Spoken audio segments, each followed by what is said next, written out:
gracia y paz. Estamos de nuevo por acá con otro video y queremos hablar en esta oportunidad de un tema realmente muy interesante, al menos para nosotros, que tiene que ver con la gracia de Dios, pero la vamos a tratar de manejar, de desglosar a partir de la óptica de las dos generaciones. Es decir, no vamos a entrar a razonar sobre el tema mismo de la gracia, sino más bien sobre las razones que se impusieron hace mucho tiempo para que Dios planificara estratégicamente el tiempo de la gracia, el motivo de la gracia, la razón de la gracia, el objetivo de la gracia, para que nosotros pudiésemos disfrutar de ella. Entonces, pues tenemos de una manera muy sencilla que decir que la gracia simplemente es el favor de Dios que nosotros pues no merecemos, pero que recibimos agradecidos de parte de Dios. Es un favor inmerecido porque para que haya gracia debe haber una respuesta en obediencia de parte del receptor de la gracia. Es decir, uno debe estar consciente de lo que la gracia es y por qué es la gracia y para qué es la gracia.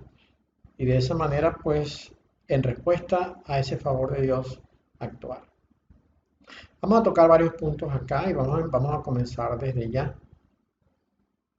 Las razones que nos fueron llevando poco a poco hasta llegar al momento de la gracia, que estamos disfrutando en este momento, pero que ya está a punto de terminar. Lo primero que tenemos que decir es que básicamente en el corazón de Dios se originó la idea de la gracia como estrategia en el mismo momento de la rebelión de los ángeles. La rebelión de los ángeles fue, digamos, el primer detonante. Para poder comprender esto, debemos entender que los ángeles son hombres, es decir, son humanos. Esto quizá sea lo más difícil de aceptar, pero la verdad es que hay muchísimos testimonios bíblicos que comprueban esto. Por ejemplo, Ezequiel 28 nos lo dice. Isaías 14 nos asegura que Satanás es varón. Génesis 6 nos revela que los ángeles tuvieron sexo con las hembras de la tierra. Y el libro de Enoc confirma plenamente lo que dice el libro de Génesis capítulo 6. Dios habría creado una descendencia humana primeramente en el monte de Dios, es decir, antes que los cielos y la tierra fuesen hechos. Estos seres que fueron creados en el monte de Dios, como bien da testimonio Ezequiel, y vamos a leer un momentico, vamos a leer una pequeña porción de lo que Ezequiel dice para poder entrar en el contexto de lo que queremos enfatizar en este momento. Ezequiel 28, como hemos explicado en otros momentos, es un lenguaje de doble referencia o de doble cumplimiento. Es decir, es de doble referencia porque se refiere inicialmente a alguien en específico, pero el contexto de lo que está escrito nos lleva a nosotros a entender que se está refiriendo a otro al mismo tiempo. Y es de doble cumplimiento porque tiene un cumplimiento primero en el primer objeto del texto y tiene un cumplimiento segundo en el objeto fundamental del texto. Ezequiel 28 está catalogado como un lenguaje de doble referencia. El primer objeto es el príncipe de Tiro, que es a quien Dios le dirige al menos inicialmente la carta, cuando dice: así ha dicho Yahweh el Señor, por cuanto se enalteció tu corazón y dijiste: yo soy un Dios, en el trono de Dios estoy sentado en medio de los mares, siendo tú hombre y no Dios, y has puesto tu corazón como corazón de Dios. Claro, uno no tiene ninguna duda de pensar que el príncipe de Tiro sea hombre, porque a fin de cuentas todos entendemos que somos hombres como género, quiero decir, ¿no? Así que no había que hacer ninguna aclaratoria. Pero en segunda referencia, este texto va dirigido fundamentalmente a Satanás, digamos, a quien en este texto se le llama el querubín protector. Pero es Satanás. Usted si lee Ezequiel 28 se va a dar cuenta que va dirigido a él. Entonces, si en primera referencia se le dijo al príncipe de Tiro que era hombre, lo cual no dudamos, en segunda referencia se le dice al diablo, y es acá donde nosotros pues tenemos una alerta de que algo se está diciendo acá. Se le dice, siendo tú hombre. En consecuencia, se le está diciendo a Satanás, tú eres hombre. Más adelante, en el verso 9, dice, hablarás delante del que te mate diciendo, yo soy Dios. Tú hombre eres y no Dios en la mano de un matador. Acá se entiende mejor la segunda referencia, porque Dios no le puede estar diciendo al príncipe de Tiro de que es Dios, porque el príncipe de Tiro es simplemente un mortal como cualquiera de nosotros. Pero sí se lo podría estar diciendo Satanás, quien se ha creído Dios desde que él fue creado. Él fue creado en ciertas condiciones que le hizo creer que era un ser extraordinario que podía llegar a desbancar a Dios. Entonces, el verso 9 es aún más enfático y aún más claro cuando nos asegura que Satanás es hombre. Y si Satanás es hombre, quiere decir que todos los ángeles son hombres. Claro, ellos son hombres diferentes a nosotros, los que somos del género adámico de la tierra. Porque quiero aclarar algo acá, que en hebreo el término hombre es Adán. Así que cuando se le dice a Adán, se le dice a Adán al que fue creado en el huerto del Edén de la tierra, también se le dice a Adán al que fue creado en el huerto de Dios, en el monte de Dios, porque los ángeles, o al menos el querubín protector, fue creado en el monte, en el Edén que estaba en el monte de Dios. Así pues que todos son Adanes, tanto el que fue creado en el huerto del Edén, del monte de Dios, que es el querubín grande y protector, y creemos que todos los ángeles fueron creados allí, como el que fue creado en el huerto, en la tierra, que es al que siempre hemos llamado Adán. Entonces, teniendo esto claro, Dios habría creado una descendencia humana primeramente en el monte de Dios, donde Dios habita. Estos eran humanos, pero superiores a nosotros, o como lo revelan las Sagradas Escrituras, son ángeles. De esta manera que nosotros podríamos llamarle hombres ángeles, ángeles hombre, o simplemente ángeles, pero tenemos que entender cuál es la característica de ellos. Ellos no son unos seres etéreos, vaporosos, sino, al igual que nosotros, son hombres, con las mismas funciones de los hombres, de tal manera que para el análisis que vamos a hacer en adelante, esto es importante. Una cosa que tenemos que decir acá es que en esta creación de Dios no había mujeres. Y la razón por la cual no había mujeres es porque la mujer vino primeramente para hacer ayuda del Adán que fue creado en el Edén que estaba en la tierra. Pero además de eso es porque, dado que al hombre le había sido dado una sentencia de muerte, porque pecó, entonces si el hombre moría y no tenía descendencia, la permanencia del hombre en la tierra quedaría cortada. Así que la mujer viene también para poder parir, para poder tener hijos y para poder extender el linaje humano en la tierra eternamente.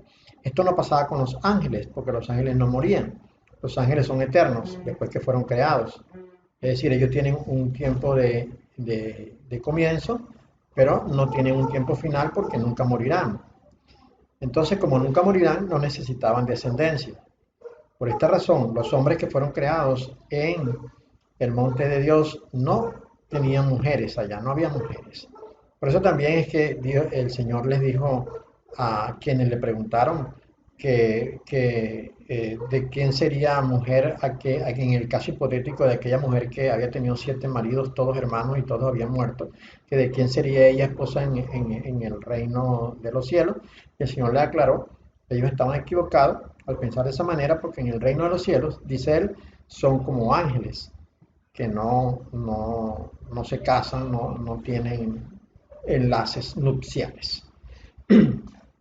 Bien, entonces hay una diferencia muy clara entre los hombres creados en el monte de Dios y los hombres creados en el huerto, en el Edén de la tierra.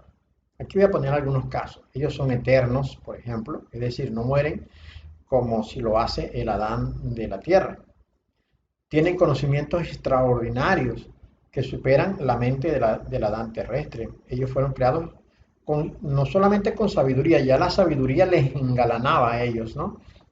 Cosa que no tenía el Adán terrestre, él no tenía sabiduría ni conocimiento. Precisamente el pecado de este Adán vino por querer comer de un árbol que le iba a dar conocimiento y sabiduría. Tercero, pueden moverse por todo el universo, con toda libertad. El Adán terrestre más bien estaba confinado a este mundo y aún en este mundo él no podía salir del huerto del Edén, estaba allí. En tanto que los otros Adanes, los hombres ángeles, pues paseaban por los planetas, venían a la tierra, subían al lugar donde Dios está y se podían aparecer y desaparecer con toda libertad. Luego, ellos pueden participar tanto del mundo espiritual como del material sin ninguna limitación. Es decir, ellos nos ven a nosotros e inclusive pueden tomar apariencia carnal como la nuestra y presentarse delante de nosotros, pero nosotros no podemos verlos a ellos, ni podemos pasar, digamos, trascender la limitación que tenemos en el contexto del ámbito en que andamos. Nosotros no podemos aparecernos en el mundo espiritual y conversar con ellos o con cualquiera, no podemos hacerlo, no tenemos esa libertad para hacerlo.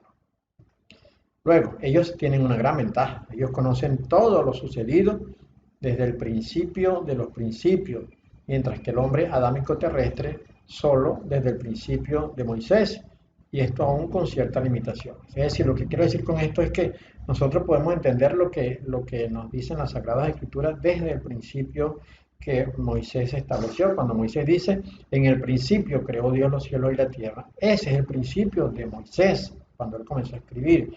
Pero sabemos que antes de eso hay toda una historia, porque Dios es eterno y hay cosas que sucedieron antes que la tierra y los cielos fuesen hechos. Toda esa historia la conoce los ángeles hombres, pero nosotros no lo conocemos. Nosotros conocemos, y eso en cierta medida porque Moisés no nos contó todo, a lo mejor porque él no lo sabía, él también tenía limitaciones en cuanto a conocimiento. Yo creo que Moisés había leído el libro de Enoch, lo conocía al menos, porque el capítulo 6 del libro de Génesis es muy parecido al capítulo 6 del libro de Enoch. Y yo creo que no conocía el libro, creo que Moisés conocía el libro de Enoch y escribió sobre este libro, o tomó datos de este libro para escribir su Bereshit, o el libro de Génesis. Bien, todo lo que sucedió en el huerto del Edén, terrestre, porque una vez que los ángeles creados en el monte de Dios fueron expulsados del monte de Dios, o bien Dios quitó el Edén que estaba allá y lo trajo a la tierra, o puede ser que Dios mantuviera ese huerto del Edén allá, pero creara un huerto del Edén aquí en la tierra, probablemente muy parecido o quizás exactamente igual que el que estaba en los cielos. Esto no lo sabemos y quizás no podamos saberlo con lo que tenemos en la Sagrada Escritura, pues tendríamos que trascender a la dimensión donde ellos están para poder entender esto. Pero lo que sucedió en el huerto del Edén cuando una vez creado Adán y luego Eva, pues hubo una invasión por parte de los ángeles hombres o de uno de ellos al huerto del Edén y se creó una situación muy, muy incómoda como consecuencia del adulterio que allí ocurrió. Esto trascendió al resto de la historia de la humanidad y lo que nosotros estamos viviendo ahora es producto de lo que ocurrió allá. Los hombres ángeles que se rebelaron en contra de Dios encontraron pues que la creación del hombre adámico terrestre sería un gran mal para ellos, por cuanto invadiría su zona de exclusividad y no les dejaría reinar solos. Entonces, ellos decidieron intervenir. Los hombres ángeles que tienen el liderazgo son 7, ¿no? Porque entendemos que lo dicho en Apocalipsis capítulo 12 en cuanto al dragón nos lleva a comprender que el liderazgo del dragón no es exclusivo de uno, sino de 7. Vamos a ver qué es lo que dice Apocalipsis 12. Acá nosotros vemos en el verso 3 que dice, también apareció otra señal en el cielo, he aquí un gran dragón escarlata que tenía 7 cabezas y 10 cuernos y en sus cabezas 7 diademas. Las 7 cabezas obviamente pues nos tienen que mostrar que hay 7 autoridades. Veámoslo desde este punto de vista, si tuviera una sola cabeza, pues no tendríamos ninguna duda de que hay una única autoridad que gobierna el mundo de las tinieblas. Pero acá nos dice que el dragón tiene 7 cabezas, en consecuencia, pues tiene 7 autoridades principales, 7 grandes poderes que rigen el mundo de la oscuridad. Y no podemos pensar que este dragón sea cualquier dragón o que no sea Satanás, porque el Señor que le revela a Juan lo que está sucediendo, nos dice que este dragón es la serpiente antigua, es el diablo, veamos. El verso 9 dice, y fue lanzado fuera el gran dragón, la serpiente antigua, que se llama diablo y Satanás.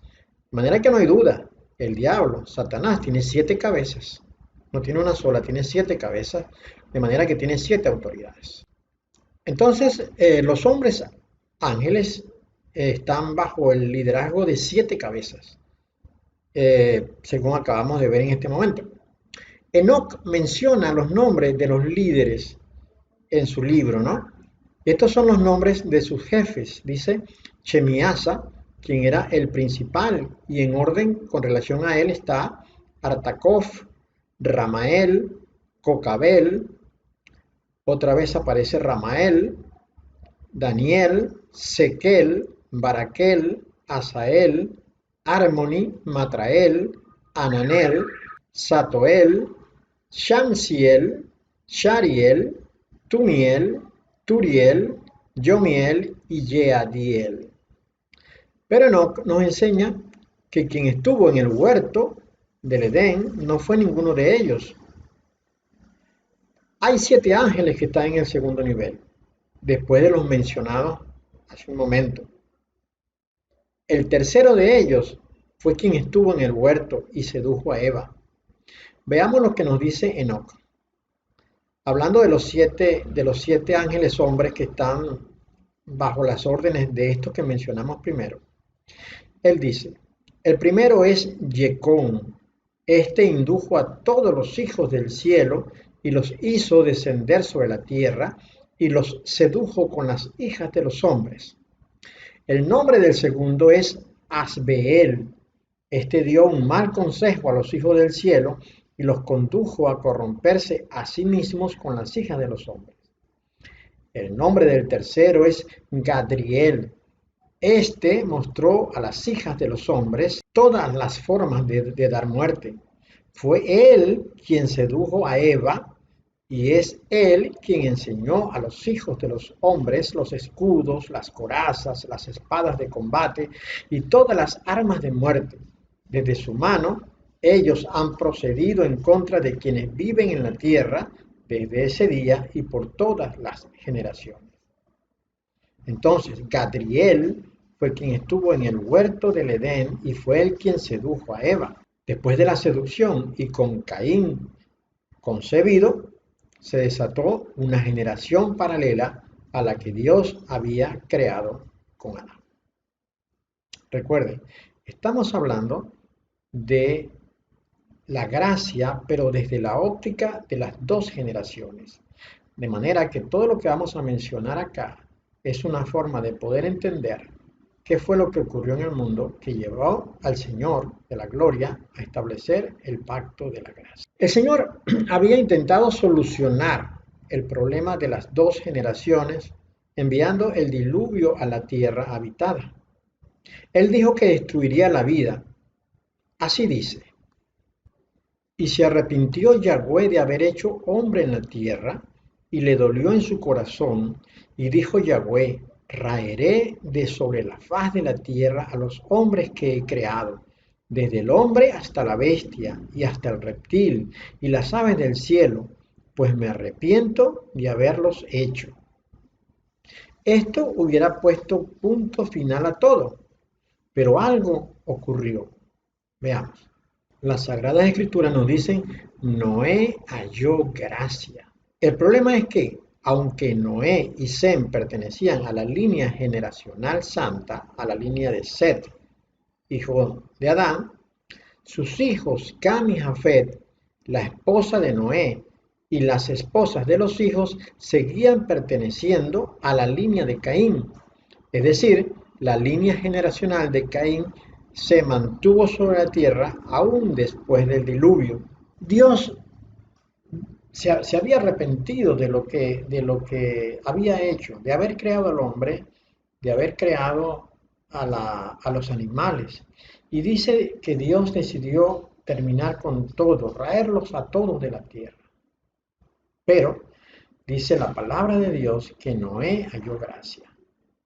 En medio de una tierra muy poblada, al menos en la zona de Mesopotamia, en la zona media de la tierra, había pues una gran cantidad de hombres sobre la tierra. Pero de esos hombres que estaban sobre la tierra, solo uno halló gracia delante de Dios. Y ese fue Noé. ¿Por qué Noé halló gracia y los demás no? Bueno, principalmente porque el comportamiento de Noé era de justicia delante de Dios. Noé no practicaba el pecado y los otros hombres de la tierra sí lo hacían. Pero Noé no practicaba el pecado porque Noé era de la línea santa. Y como hemos asegurado en otros momentos y volvemos a decirlo ahora, ninguno que fuera de la línea pura santa podía pecar porque había sido hecho a la imagen de Dios. No a la manera de los hombres de la tierra, no a la manera del pecado que los satanes habían introducido en la tierra. Podían pecar a la manera que Adán pecó, mas no lo hicieron, porque ellos no comieron del árbol, porque ellos quedaron fuera del huerto. De tal manera entonces que Noé era un hombre respetuoso de Dios, que amaba a Dios y hacía su voluntad. Así pues entonces, el resto de los hombres de la tierra no. Todos ellos descendientes de la línea de Caín, todos ellos de su padre el diablo, todos ellos hacedores de maldad. Dios decide raer al hombre de sobre la tierra, pero se encuentra con que había uno en la tierra que era obediente, que era Noé. Ahora bien, aunque la Biblia no nos da datos sobre esto, la historia secular sí, y nos enseña que Noé casó con Naama, hermana de Tubal-Caín, nietos ellos de Caín. Es decir, Naama era de la línea generacional de Caín. Si Naama hubiese sido, o mejor dicho, si la esposa de Noé hubiese sido de la descendencia santa, puramente santa, no habría pasado nada, porque la línea pura santa no pecaba, no podía pecar. Ellos se hubiesen mantenido fieles a Dios y no habría pasado nada sobre la tierra. Los hijos que ellos hubiesen tenido hubiesen sido hijos bendecidos de Dios y respetuosos de Dios. Pero cuando Noé casó con Naama, hubo mezcla. Y es el primero que nos dice la Biblia que tuvo mezcla. Ellos tuvieron 3 hijos, Sem, Cam y Jafet. Sem, nos dice la palabra, era de la línea generacional santa, pero Cam y Jafet no. Sinaama era de la descendencia de Caín, como nos dice la historia secular. Entonces, Naamat, sus genes, su ADN, era totalmente de Caín, totalmente del diablo, en tanto que los genes de Noé eran totalmente santos. De la mezcla de estos dos, en los hijos hubo combinación de genes, de ADN. Probablemente Sem, Cam y Jafet tenían combinación de ADN, mas sin embargo la línea generacional se mantuvo a través de Sem. Prevaleció el ADN santo en Sem, mas no en Cam, mas no en Jafet. Asimismo, aunque no sabemos el nombre de las esposas de los hijos de Noé, podemos entender que tampoco eran de la línea generacional santa. Probablemente eran conocidos de Naama, eran conocidas de Naama, esposa de Noé. Y los hijos que tuvieron Cam y Jafet, que poblaron la tierra, fueron los que posteriormente se marcaron como enemigos de Dios, y fue a quienes Dios ordenó destruir cuando habló con Josué para que invadiera la tierra de Canaán y tomara posesión de la tierra santa. Así pues, entonces, a partir de este momento es cuando se produce la mezcla. Quiere decir entonces que una vez concluido el diluvio y una vez repoblada la tierra se llenó con una porción de la generación santa y dos de 3 porciones de la generación de Caín. Es decir, 1/3 de la población de la tierra era santo y 2/3 de la población de la tierra venían por la línea perversa. Luego, una vez que no se pudo eliminar lo que había en la situación prediluvio, en la situación postdiluvio, Dios de nuevo decide destruir la tierra y los cielos, mas no lo va a hacer con diluvio, no lo va a hacer con agua como en la primera ocasión, sino al final de todos los tiempos lo hará con fuego. Y esto Isaías lo denunció, pues. El Padre Creador anunció a través del profeta Isaías que destruiría la tierra como consecuencia de lo que los hijos de Caín habían hecho. Así dice la palabra. Dice Isaías: He aquí que Yahweh vacía la tierra y la desnuda, y trastorna su faz, y hace esparcir a sus moradores. La tierra será enteramente vaciada y completamente saqueada, porque Yahweh ha pronunciado esta palabra. Se destruyó, cayó la tierra, enfermó, cayó el mundo, enfermaron los altos pueblos de la tierra, y la tierra se contaminó bajo sus moradores, porque traspasaron las leyes, falsearon el derecho, quebrantaron el pacto sempiterno. Por esta causa, la maldición consumió la tierra, y sus moradores fueron asolados.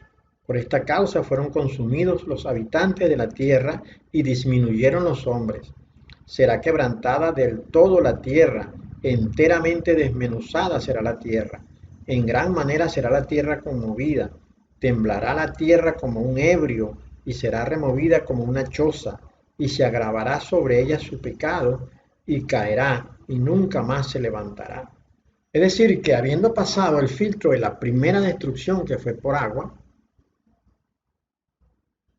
habiéndose establecido sobre la tierra una descendencia de Satanás que trajo el pecado, que trajo la maldad, que llenó la tierra de sangre con sus asesinatos, que no aceptó el pacto ni las leyes de Dios y por ello contaminó toda la tierra.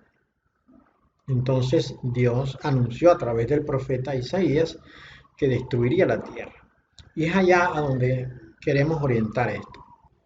Habiendo sido contaminada la tierra con el pecado de los descendientes de Caín, entonces Dios ha decidido también destruirla. Esta vez no es como en el diluvio, que después que llovió la tierra permaneció, sino que con la próxima destrucción que Dios ha anunciado, la tierra desaparecerá por completo. La misma palabra dice que ni la tierra ni los cielos permanecieron delante de Dios.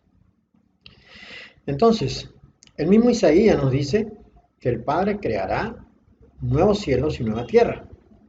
Porque he aquí que yo crearé nuevos cielos y nueva tierra, y de lo primero no habrá memoria, ni más vendrá al pensamiento. Está en Isaías 65, 17.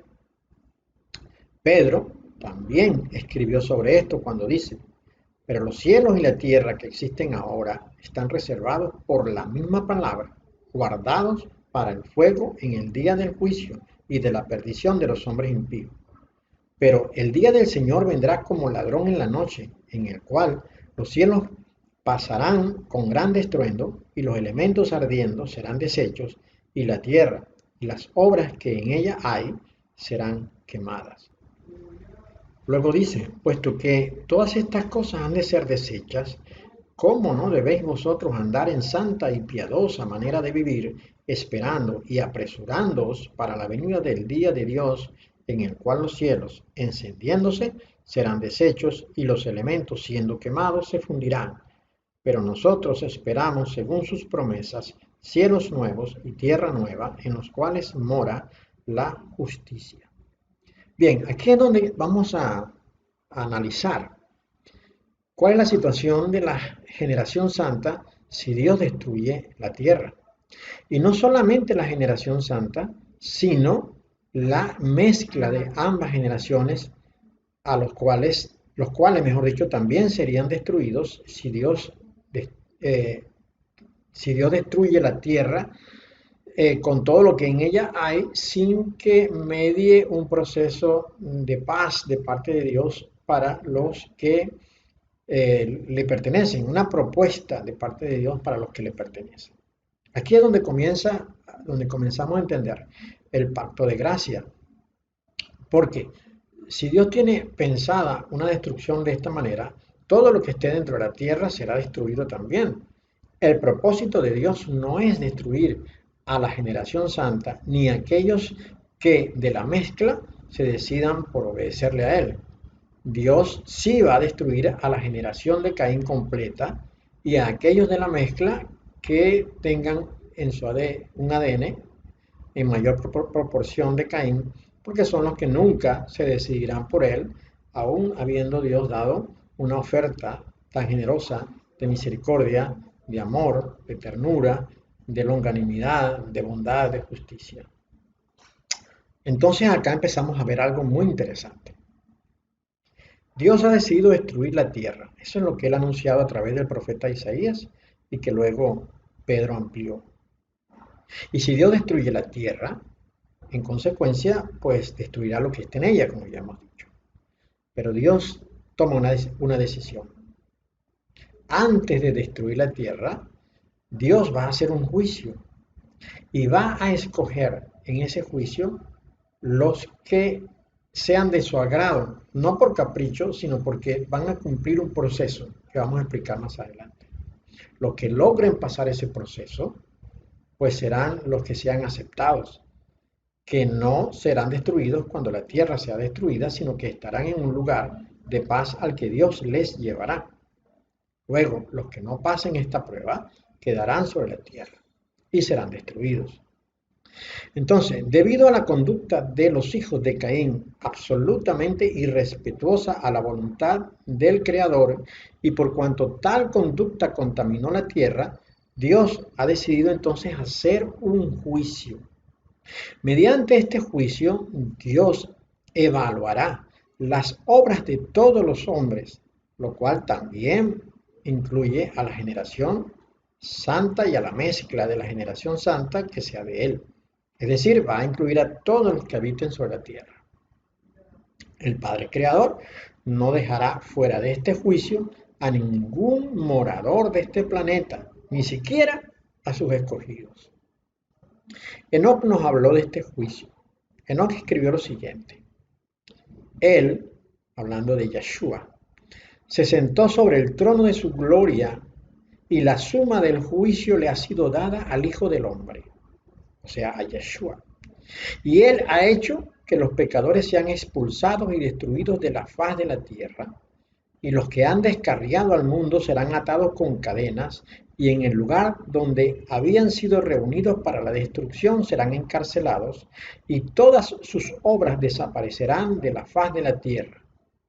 A partir de entonces, nada se corromperá, porque este Hijo del Hombre ha aparecido y se ha sentado en el trono de su gloria. Toda maldad se alejará de su presencia, y la palabra de este Hijo del Hombre saldrá y se fortalecerá ante el Señor de los Espíritus. Bien, entonces el juicio le ha sido dado al Hijo del Hombre, es decir, al Señor Yeshua. La razón de esto es porque Dios se encarnó. Asimismo se encarnó, encarnó su voz, encarnó su palabra, encarnó su logos, es decir, Dios mismo hecho hombre. Y Dios mismo hecho hombre habitó entre nosotros y no tuvo ningún privilegio de Dios, sino que soportó sobre la tierra el vivir 33 años entre nosotros y no hizo maldad en ningún momento, no se halló pecado en él. Él es limpio, Él es puro, Él es justo. De manera entonces que Dios ha tomado a este Hijo de Hombre, puro y limpio, perfecto en su proceder, y por medio de él habrá juicio sobre la tierra. Entonces, el Dios mismo estableció una estrategia. El Padre Creador tuvo un plan para salvar de la destrucción a la generación de Set, primero desde Adán, que es su creación amada. No la iba a dejar destruir por cuanto esto es precisamente el propósito, el deseo más vehemente que tienen los hombres ángeles. Es decir, los hombres ángeles perversos, porque hay hombres ángeles dignos y limpios delante de Dios. Las 2/3 partes de los hombres ángeles son limpios delante de Dios. Solamente una tercera parte se corrompió. Bueno, esta tercera parte quiere destruir a la tercera parte que corresponde a los hijos santos y amados de Dios. Entonces, Dios puso reglas. Primero envió una ley, y esto lo hizo para que el pecado fuese conocido y las acciones de los hombres quedasen expuestas ante esta ley. Pablo dijo, ¿qué diremos pues? ¿La ley es pecado? En ninguna manera, dice Pablo, pero yo no conocí el pecado, sino por la ley, porque tampoco conociera la codicia si la ley no dijera, no codiciarás. Esto está en Romanos 7:7. Y añadió, ya que por las obras de la ley ningún ser humano será justificado delante de él, porque por medio de la ley es el conocimiento del pecado. Romanos 3:20. Entonces Dios envió una ley. Dios envió una ley para poner en evidencia lo que a él le desagrada. ¿Y qué es lo que a él le desagrada? Lo que los hijos de Caín hacen, lo que Satanás introdujo en el mundo, la maldad, la perversidad. Y Dios trae la ley para poner en evidencia lo que a él le desagrada y para dejar expuestos a los hijos de la descendencia de Caín. Entonces, la ley fue presentada no por causa de los elegidos, sino precisamente por la descendencia de Caín, que había introducido la perversión en el mundo. Los ángeles hombres introdujeron prácticas perversas en el mundo, nada comparables con el ingenuo pecado de Adán. No digo que el pecado de Adán no fuera pecado, solamente digo que es ingenuo porque es prácticamente nada en comparación con la maldad de los satanes. Ciertamente así es.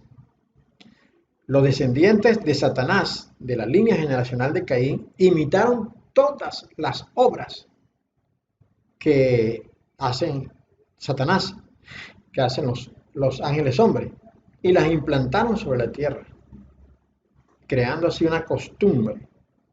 Luego, posteriormente, la mezcla de ambas generaciones aprendió a hacer lo malo, aún teniendo genes de la naturaleza santa. Luego, la ley lo encerró todo bajo pecado, según nos dice Gálatas 3:22. Y a todos nos hizo pecadores, según Romanos 3:23 y 5:12, siendo partícipes de la muerte, según Romanos 3:23 y 5:12. De tal manera que la muerte alcanzó a los elegidos. Bueno, ellos, los elegidos, participan de la muerte que fue anunciado a causa del pecado que los descendientes de Caín introdujeron sobre la tierra. Pero Dios, en su inmensa sabiduría, prosiguió con su plan y dijo, si al menos un justo hay sobre la tierra, no la destruiré. Esta, usted debe recordar, fue la petición que Abraham le hizo al Señor cuando aquellos ángeles vinieron a destruir Sodoma y Gomorra. Abraham intercedió delante de Dios y le dijo, si hubiese 50 los justos, tú destruirías a toda Sodoma y a toda Gomorra. Luego le dijo, si hubiese 45, luego si hubiese 40, luego si hubiese 30, luego si hubiese 20, luego si hubiese 10. No halló ni siquiera 10 justos. Igual Dios iba a destruir Sodoma y Gomorra. Si lo hubiese seguido preguntando, 9, 8, 7, 6, 5, 4, 3, 2, 1, no hubiese hallado ni siquiera a un justo. ¿Ah? No hubiese hallado ni siquiera a un justo para salvar a Sodoma y a Gomorra, porque Dios tenía previsto quién sería el justo por medio del cual se salvaría el mundo, o al menos lo que obedeciesen a la voluntad de Dios. Dios dijo, bueno, Dios pensó, pues dijo, si al menos un justo hay sobre la tierra, no la destruiré, ¿verdad? No la destruiré. Y las escrituras declaran que no había entre los hombres ni siquiera un justo. Veamos lo que dice el Salmo 14:3. El Salmo 14:3 dice, Yahweh miró desde los cielos sobre los hijos de los hombres para ver si había algún entendido que buscara a Dios. Todos se desviaron, a una se han corrompido. No hay quien haga lo bueno, no hay siquiera uno, no hay siquiera uno.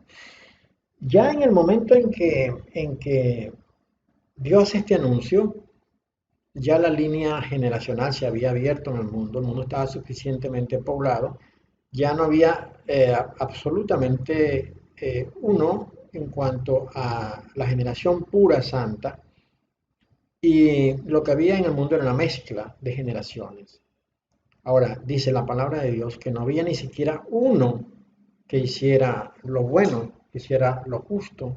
Esto es porque Dios sabía quién iba a hacer lo justo. Entonces el Padre tomó la decisión de hacerse hombre y tomó su logos, la palabra creadora, y la hizo carne, y la llamó hijo, tal como nos dice el Salmo 2:7. Veamos. Dice, yo publicaré el decreto. Yahweh me ha dicho, mi hijo eres tú, yo te engendré hoy. Está hablando del Señor Yeshua. Ahora, el Señor Yeshua es Él mismo, es su voz, es su logo, es su palabra. Pero una vez que fue engendrado, Dios le llamó hijo. Y dice, mi hijo eres tú, yo te engendré hoy. Esto es un gran misterio porque no son dos personas diferentes, no es el Padre y el Hijo, aunque ahora los vemos de esa manera. Porque ni siquiera Dios es persona, porque Dios es espíritu, ¿verdad? Ahora, cuando el Hijo fue encarnado, ya había pues una forma diferente de Dios manifestarse entre nosotros, porque el Padre es espíritu, más el Hijo es hombre, como nosotros, ciertamente. Y esto es lo que le da una gran autoridad por su victoria sobre el pecado. Entonces, dice, fue un gran milagro encarnar su voz, tal como nos dice Juan 1:1, y habitar entre nosotros. Juan 1:1 dice lo siguiente. Juan 1:1 dice, en el principio era el verbo, y el verbo era con Dios, y el verbo era Dios. Y Juan 1:14 nos dice, y aquel verbo fue hecho carne, y habitó entre nosotros, y vimos su gloria, gloria como del unigénito del Padre, lleno de gracia y de verdad. Este verbo, este logos, Así es como se expresa en griego logos, la palabra verbo, también significa palabra. Esta palabra es la palabra mediante la cual Dios creó todas las cosas. Cuando dijo en Génesis capítulo 1, dijo, y hágase la tierra, y hágase el cielo, y hágase los animales. Esta palabra creadora fue la que Dios luego utilizó para hacerla su Hijo. Es Dios mismo entre nosotros, Dios hecho carne. Entonces la palabra encarnada era también la salvación hecha carne, porque su nombre así lo revela. Cuando el ángel Gabriel le reveló a José acerca del niño en el vientre de María, le dijo, José, su marido, como era justo y no quería infamarla, quiso dejarla secretamente. Y pensando él en esto, he aquí un ángel del Señor, que entendemos que era Gabriel, le apareció en sueños y le dijo, José, hijo de David, no temas recibir a María tu mujer, porque lo que en ella es engendrado del Espíritu Santo es, y dará a luz un hijo, y llamará su nombre Yeshua, que en arameo significa salvación, porque él salvará a su pueblo de sus pecados. Entonces aquí ya vamos entendiendo lo que Dios estaba proponiendo a través de la gracia, y era darle salvación a la generación santa y a la mezcla de la generación santa que decidiera creer en Dios para que no fuera destruida. Dios nunca envió la ley para destruir a los elegidos. Dios nunca ha querido condenarnos. Dios siempre ha querido salvarnos. Pero Él mismo tiene sus reglas y Él impuso que las obras del diablo no serían recibidas en los cielos. No habitaría en los cielos las obras de perversión de Satanás, porque él fue expulsado de allá, de manera que no sería recibido de ninguna forma. Es así pues que la descendencia de Caín, que hace las obras de Satanás, pues no será recibida en los cielos. Pero los que de la descendencia santa o de los que de la mezcla hagan las obras de Satanás tampoco serán recibidos. Pero en medio de todo esto, en medio de que Dios había dado una ley para condenar al pecado y con ella condenar también a los que practiquen el pecado, Dios también estableció un medio de salvación. Y esto es gracia. Dios mismo se encarnó su palabra, hizo a la palabra su hijo y la llamó salvación, es decir, Yeshua. Es decir, Yahweh salva. Dios ha anunciado desde el comienzo que Él salvará. Y los demonios, es decir, los ángeles hombres, no quieren que tú sepas esto. No quieren que tú conozcas esto. Ellos han ocultado el nombre del Señor desde siempre, desde lo más antiguo. Los escribas y los fariseos eran de la generación de Caín. Bueno, la gran mayoría de ellos, vamos a decir que no todos, pero la gran mayoría de ellos eran de la generación de Caín. Y ellos fueron manipulando la palabra, escondiendo cosas preciosas. Y uno de los puntos escondidos fue el nombre. Escondieron el nombre del Padre, que es Yahweh, que significa yo soy el que soy, por uno que llama la Biblia lo llama Jehová, pero Jehová nada significa, Jehová nada dice, pero Yahweh dice yo soy el que soy. Luego escondieron el nombre del Hijo, que es Yeshua, que significa salvación, significa Dios salva, Yahweh salva.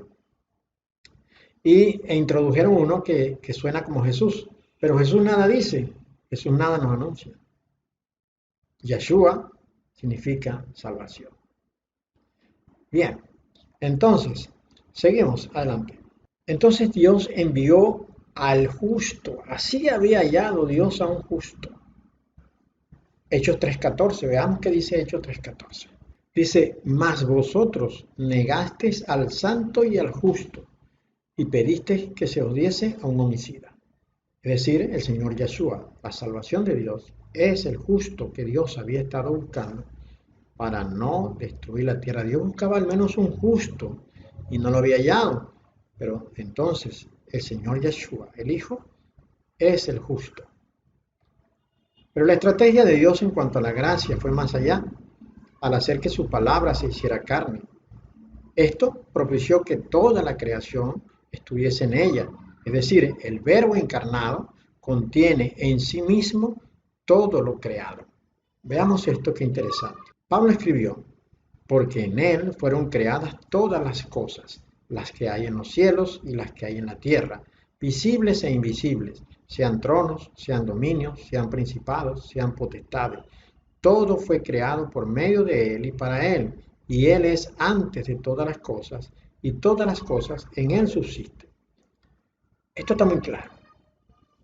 Cuando Dios escogió su palabra creadora para hacerla su hijo, entonces su hijo contiene toda la creación en sí mismo.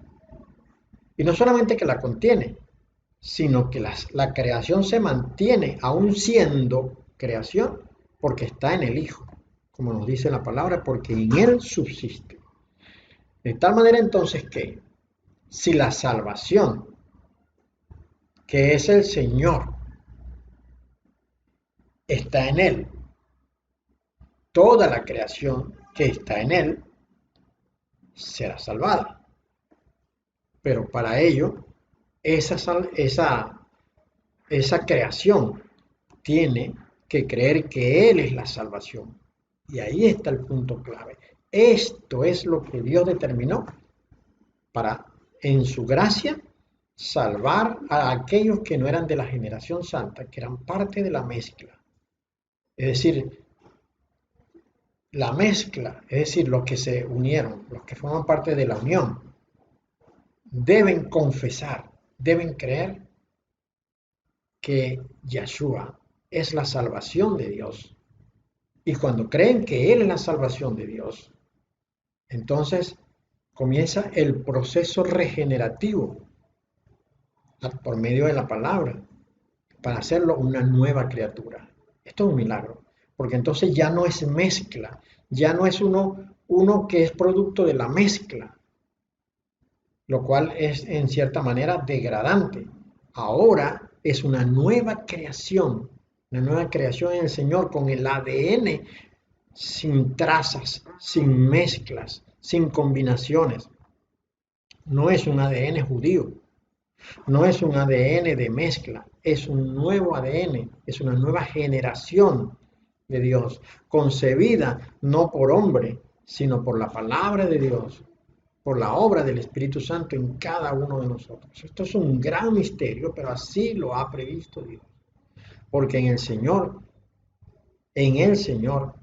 todos somos una nueva creación. Más adelante Pablo nos dice, porque en Él fueron creadas todas las cosas, las que hay en los cielos y las que hay en la tierra, visibles e invisibles, sean tronos, sean dominios, sean principados, sean potestades, todo fue creado por medio de Él y para Él. Y Él es antes de todas las cosas, y todas las cosas en Él subsisten, como acabamos de leer. Así que, por cuanto todas las cosas fueron creadas por medio de Él y para Él, entonces todas estas cosas pudieron ser reconciliadas en su sangre. Entonces para ellos es la nueva creación. Todo aquel que cree que Yeshua es la salvación de Dios y permite que las palabras le transformen, entonces es una nueva creación. Como dijimos hace un momento, no con ADN judío, claro, y obviamente no con ADN diabólico de Caín, pero tampoco con ADN de la mezcla, ¿no? Sino con un nuevo ADN, con un ADN de arriba.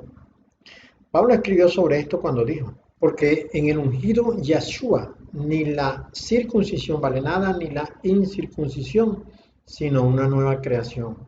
Esto está en Gálatas 6:15. Y en otra parte dijo, de modo que si alguno está en el ungido, nueva criatura es. Las cosas viejas pasaron, y aquí todas son hechas nuevas. Este es el plan de Dios en su gracia, crear un nuevo ser. Y un nuevo ser con todas las características de una nueva creación. Y en medio de esto, siendo una nueva creación, tener asegurada de esta manera su perdón y su salvación para el día de la ira, en el día en el cual Dios destruirá toda la tierra. Pero en ese momento ya los que hayan aceptado al Señor Yeshua como su Salvador, sin creyendo que Él es la salvación, estarán en otro lugar. Entonces, ya avanzando para terminar este interesante estudio para mí, dice, a lo suyo vino. La palabra declara que el Señor Yeshua vino a lo suyo. El término idios traduce lo que es propio, es decir, el Señor vino a lo que le pertenece. Esta tierra y la creación misma es suya. Luego, Él vino por causa de la generación de Set, que es la suya y que es la descendencia de la mujer. Vino porque como consecuencia de la ley, el pecado había abundado y la generación santa se había perdido, según como nos dice Lucas 19:10. Él vino por causa de Israel, según nos refiere Mateo 15:24. Y cuando juntó a sus apóstoles y les dio mandamiento, lo hizo para que fueran exclusivamente a la casa de Israel, para salvación de ellos, según nos dice Mateo 10:6. Dios mismo manifestaba su amor por su pueblo. Esto es gracia para con Israel. Pero los suyos, o más bien lo que era suyo, no le recibió, según nos dice Juan 1:11. Entonces, el Señor acusa a Israel de que Él les abrió los brazos para recibirlo, pero ellos no quisieron, según nos dice Isaías 65:2. Incluso el Señor, antes de ser sacrificado, les espetó esto mismo en el rostro de Israel cuando les dijo: Jerusalén, Jerusalén, que matas a los profetas y apedreas a los que te son enviados. ¿Cuántas veces quise juntar a tus hijos como la gallina a sus polluelos debajo de sus alas y no quisiste? Esto está en Lucas 13:34. Así pues, el repudio que Israel cometió en contra del Señor se volvió en contra de ellos mismos. Pero el Padre Creador sabía que había un pueblo que sí le recibiría. Esto está en Isaías 65:1 y Romanos 10:20. El Señor, cuando estuvo con sus discípulos, les dijo: también tengo otras ovejas que no son de este redil. Aquellas también debo traer, y oirán mi voz, y habrá un rebaño y un pastor. Este rebaño no es de la línea generacional pura, pero sí de la mezcla, es decir, de aquella tercera generación que nació de la combinación de ambas generaciones, como consecuencia de la unión sexual entre ellas. Esta línea generacional contenía en sus células ADN de ambas generaciones, quedando a depender de su decisión, basada en su libre albedrío. Dios Padre abrió la gracia para incluirles. Todo debió terminar una vez que el Señor estuvo entre nosotros la primera vez. Los apóstoles creían que la venida del Señor era inminente y le estaba esperando. Ellos conocían que habría una tribulación grande un poco antes de su regreso o de la segunda venida del Señor. Y por ello, en el primer siglo, ellos ponían sus bienes al servicio del ministerio apostólico que estaba en aquel momento, como nos señala Hechos 4:32. Ellos vendían todas sus propiedades, ¿verdad? Y Pablo mismo creía que él no estaría muerto cuando el Señor regresara. Por ejemplo, él dijo lo siguiente: luego nosotros, los que vivimos, los que hayamos quedado, seremos arrebatados juntamente con ellos en las nubes para recibir al Señor en el aire, y así estaremos siempre con el Señor. Él creía que él iba a estar cuando el Señor viniera. Por eso él estaba esperando en aquel momento. En sus cartas, Pablo expresaba abiertamente, o lo daba a entender, que el tiempo que ellos vivían en ese momento era el peor, pero que a la vez era una garantía del pronto regreso del Señor a buscar a su iglesia. Por ejemplo, él le escribió a los tesalonicenses lo siguiente: porque es justo delante de Dios pagar con tribulación a los que os atribulan, y a vosotros que sois atribulados, daros reposo con nosotros cuando se manifieste el Señor Yeshua desde el cielo con los ángeles de su poder. Segunda a los tesalonicenses capítulo 1 versículos 6-7. Pero aunque el sentimiento de los discípulos era que creían en la pronta venida del Señor, el plan de Dios era postergarlo. De esa manera ocurrió algo extraordinario, pero el tiempo se detuvo en el momento cuando el Señor Yeshua murió. Esto lo podemos entender en la última semana de Daniel y podemos ver por qué pareciera que el tiempo se detuvo en aquel momento. Es como si se abriese un gran boquete en la línea de tiempo que separó los acontecimientos y paró todo en el momento en que el Señor Yeshua murió. Ahí detuvo todo hasta un momento en el que no sabemos cuándo será, aunque tenemos algunos indicios, pero en ese momento se reanudará todo como estaba previsto. Es como si viésemos una película la cual paramos en algún momento y luego esperamos hasta en otro volver a activarla de nuevo para ver el final. En el libro de Daniel, en el capítulo 9, hablando de la oración de Daniel, cuando Daniel le pide a Dios respuesta sobre los 70 años que le había dado el profeta Jeremías. Y Dios le da una respuesta, le envía una respuesta a Daniel, pero no de 70 años, sino de 70 semanas de años, que tendrían su final cuando termine la última semana, la semana de la gran tribulación y el Señor regrese a la tierra. Daniel escribió lo siguiente: y después de las 62 semanas se quitará la vida al Mesías, mas no por sí, y el pueblo de un príncipe que ha de venir destruirá la ciudad y el santuario, y su fin será con inundación, y hasta el fin de la guerra durarán las devastaciones, y por otra semana confirmará el pacto con muchos. A la mitad de la semana hará cesar el sacrificio y la ofrenda. Después, con la muchedumbre de las abominaciones vendrá el desolador, hasta que venga la consumación y lo que está determinado se derrame sobre el desolador. 69 semanas se cumplieron desde el inicio de la profecía, es decir, cuando se dio la orden para restaurar a Jerusalén. 69 semanas hasta la muerte del Mesías príncipe, lo cual ocurrió en el año 33 de la era cristiana. Después de esto, después de la semana 69, solo quedaría el cumplimiento de la semana 70.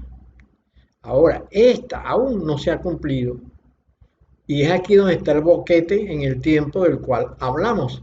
Han transcurrido cerca de 2000 años de la muerte del Mesías y aún no se ha cumplido la semana 70 profética.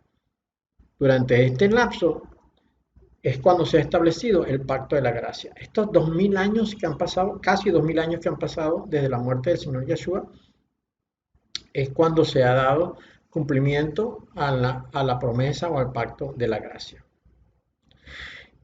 En consecuencia, hay un pacto de gracia y este nació como consecuencia de la aparición de dos generaciones sobre la tierra y del anuncio de Dios en Génesis 3:15, que sabemos pues que la descendencia de la mujer le pisaría la cabeza a la culebra y la descendencia de la culebra le mordería en el talón a la mujer. El lapso o el plazo de 2000 años es el tiempo que Dios ha dado para que todos aquellos que no son de la línea generacional santa puedan acceder a su propuesta estratégica de salvación, que tiene que ver con la obra que el Señor Yeshua hizo en medio de nosotros.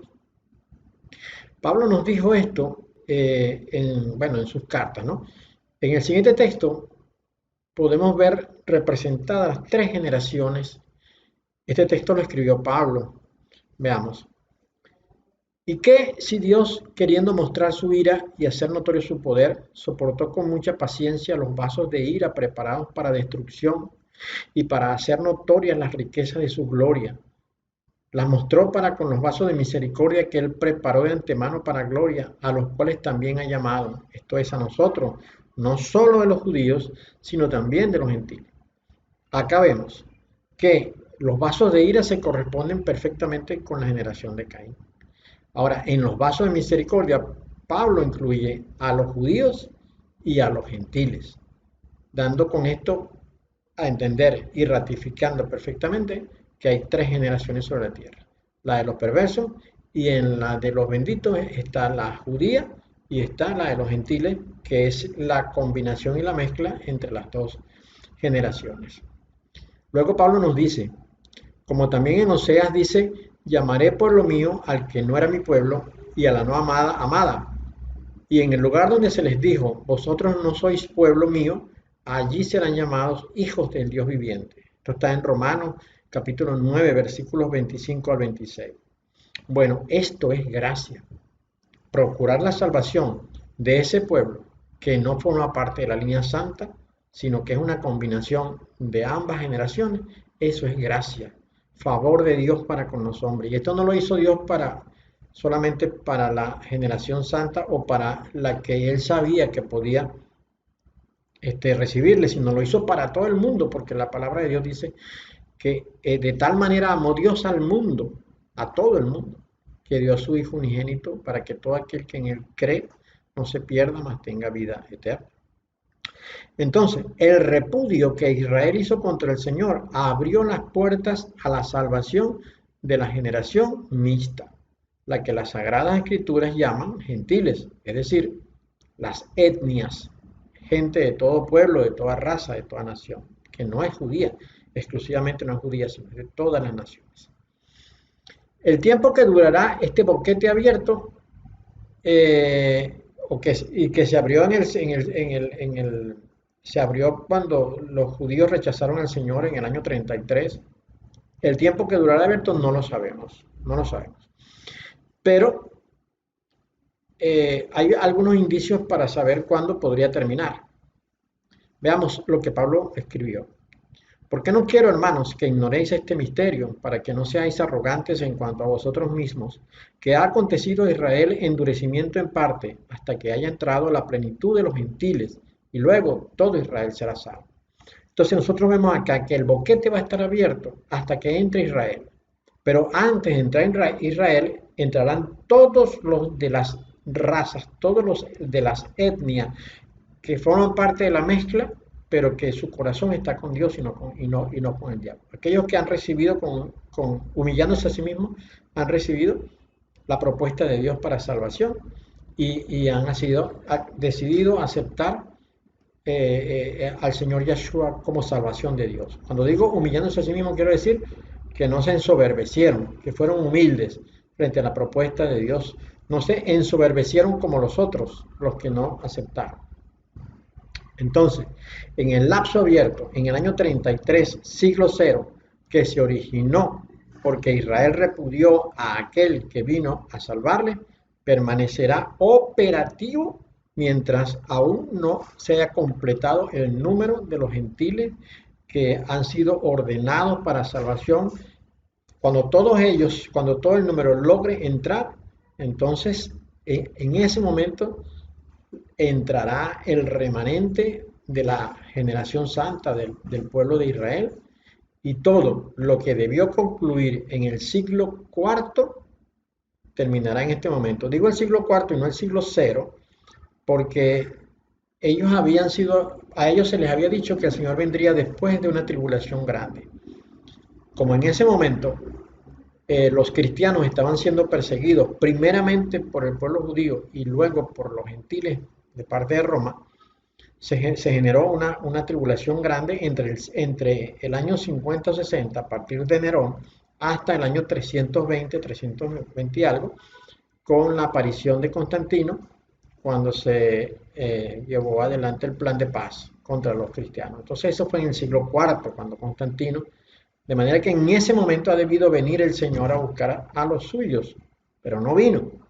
Ahora vendrá en este momento cuando no solamente habrá una tribulación grande, sino que habrá una gran tribulación sobre la tierra. Y esta gran tribulación va a abarcar a toda la humanidad, va a arrasar a toda la humanidad. Así pues, entonces, el plan de la gracia, el pacto de gracia de Dios, tuvo su cumplimiento debido a todos estos elementos que hemos mencionado en esta charla, en este estudio, y que dieron origen pues a la motivación en el corazón de Dios para dar salvación a aquellos, no solamente del pueblo santo, sino de la mezcla que hubo entre las dos generaciones. Esto es gracia desde el punto de vista de las dos generaciones. Gracias por mirar el video hasta el final. Dios te bendiga. Recuerda que el Señor Yeshua es la salvación de Dios. Hay que hacer pacto con Dios a través del Hijo para poder entrar en el reino de los cielos y no ser parte de la destrucción que habrá sobre la tierra por causa de la generación de Caín y de los enemigos de Dios. Dios te bendiga.